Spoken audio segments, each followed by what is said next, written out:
अंडली नायगाव ते भोयदापाडा असा हा रेल्वे मार्ग गेलेला आहे आणि या रेल्वे मार्गामध्ये तिवरीपासून ते राजौलीपर्यंत 3 बोगदे आहेत आणि हे बोगदे बघा एकदम सिंगल. आता या रोडला ट्रॅफिक किती होते हे महापालिका आयुक्त, केंद्रीय दळणवळण मंत्री, मंत्रालयातील लोकांना समजायला पाहिजे ना. आता याचे बोगदे 2-2 असतील परंतु ह्या लोकांनी एकच बांधला.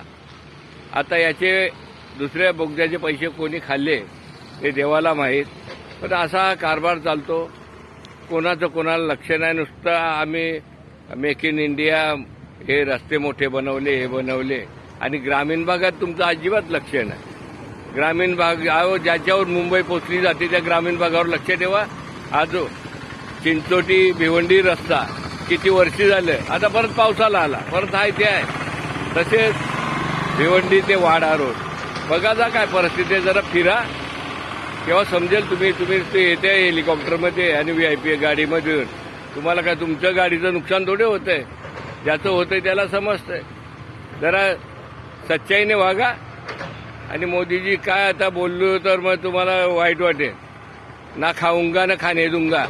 मग आता तुमचं एक पण भ्रष्टाचारी मंत्री नाही, मग तुमच्या आमदार खासदारांची एवढी संपत्ती होते कशी काय?